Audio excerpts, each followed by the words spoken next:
All right, guys, what's going on? Welcome in. So Todd McShay was on the Ryan Russillo podcast, and towards the end of the episode, he did kind of like an early top 10 mock draft, which I thought was really cool. It's a good listen. Of course, I'll leave it linked down below in the description box if you want to check it out. But in this one, I wanted to go over his picks and specifically talk about who he had going to the Jets at spot number 10. Personally, I feel like this would be a dream scenario here, all things considered. So starting out at number 1, he had the Bears going with Caleb Williams, pretty much the consensus right now. The main thing he was bringing up is resetting the money situation at the quarterback position if you are Chicago. Number 2, quarterback from North Carolina, Maye. I think this makes a ton of sense. So much sense. I mean, man, Washington has skill positions, great wide receivers all over the place. They have, some solid playmakers on the defensive side of the football. Forbes, Daron Payne, Jonathan Allen. I like Curl at safety. I really feel like they just lack that cornerstone at QB. New England, this one's super interesting. Jayden Daniels from LSU. Obviously, right now, New England's future is completely up in the air with head coach, who's going to be their offensive coordinator. But one thing's clear, they definitely need a quarterback. Number 4, Arizona, Marvin Harrison, slam dunk, A+ pick. LA Chargers, Brock Bowers. Now, he did talk about if Harbaugh gets the Chargers job, this is the pick that he could see playing out. And Brock Bowers is a dominant beast. At spot number 6, he has edge Dallas Turner from Alabama going to the Giants. This one caught me off guard a little bit, right? Because we don't even know who the defensive coordinator is going to be. There's been links to Antonio Pierce if he doesn't get the Raiders job. There's been links to Leslie Frazier. Obviously, Daboll and Frazier spent time together in Buffalo. But the Giants definitely need help in the trenches. So whether they go offensive line or defensive line, I think, it would be a smart play as of right now. At spot number 7, he had the Titans going Olu Fashanu from Penn State. Now, this to me, much like Marvin Harrison, is an A+ pick, right? The Titans really need an anchor on the offensive line. They need that franchise left tackle. Fashanu brings that to the table.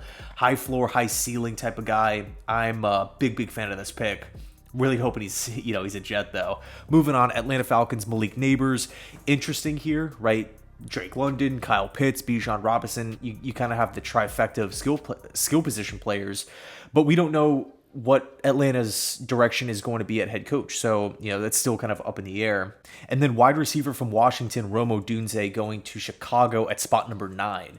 And this way, the Bears are getting their franchise quarterback in Caleb Williams on a rookie deal. And then you're getting a wide receiver 3 in the class, the consensus wide receiver 3, as a top 10 pick to pair up with DJ Moore. And you have a new offensive coordinator coming in the building. They actually just fired Luke Getsy earlier this morning. So I love it for Chicago's, from Chicago's perspective.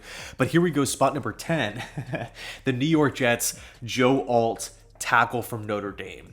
This to me would be huge. I feel like when you look at Joe Alt as just a college prospect, there's so many things he does well. There's so many things you don't worry about moving on to the next level. At 21 years old, Alt is 6'8", 320 pounds as a junior, and he's actually the son of former NFL tight end John Alt, who spent 13 years with the Kansas City Chiefs. Alt only allowed 1 sack all season with the Irish, and obviously with the New York Jets, not only do we not know who the starting left tackle or right tackle is going to be for next season, but we look at what was in place last year. Right, Mekhi Becton, Dwayne Brown early on. It was a mess. The Jets were actually towards the bottom, I want to say 5 or 6 in the NFL, averaging 3.8 sacks allowed per game. That number needs to get better. Another thing I really like about Alt is he has a lot of experience, right? As a freshman, he appeared in 6 games. He has a ton of games under his belt. He's a team captain. Everything you read about him off the field, right? You're listening to interviews with peers and coaches. Everybody talks about work ethic, works extremely hard, loves the game of football, treats his Notre Dame career, his collegiate career, as a professional, right? He goes about things as as professional as you can get at the college level, which I think is totally awesome. And to me, again, with the team captain stuff involved, that is exactly what the Jets need. when we think about 2023, just, as a whole, no leadership, no accountability, not a ton of production on the field, offensively speaking, question marks on the offensive line. We don't have a franchise tackle. We don't really have, outside of, Elijah Vera Tucker and Joe Tippmann, we don't really have any guarantees on the offensive line. Joe Alt literally comes in checking all those boxes. Upside, high floor, hard worker, great leader, tons of experience. Coming in from a big-time program in Notre Dame during his time there, has the bloodlines of a former NFL player, a former NFL, longtime player here in 13 years. I think there's so much to like, but my one concern, I just don't know if Alt's going to be there. Right? We all know Todd McShay and Joe Douglas. Those guys are tight. They're friends. And he did actually talk about this in the podcast. There's a really high chance that both Alt and Fashanu won't make it to spot number 10. Although we have seen Joe Douglas trade up for an offensive lineman in Elijah Vera Tucker in the first round. But, with that said, it's not like the Jets are out of luck at 10, right? You could...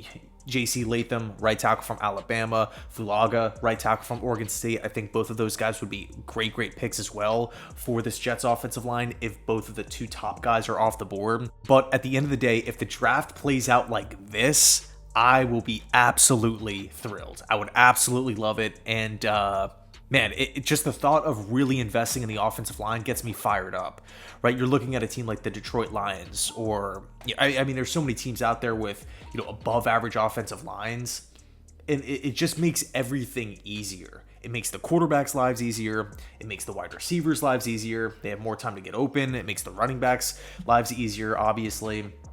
And it takes pressure off of the defense as well, because chances are, if you have a good offensive line and the offense is moving, not only are you just getting in the end zone, but you're also picking up first downs consistently, controlling the clock. You're not just punt, turnover, punt all the time. So, let me know your thoughts down below in the comment section. Thanks so much for watching. I appreciate it. I'm so excited for the offseason. So excited to try to find ways to improve this Jets team.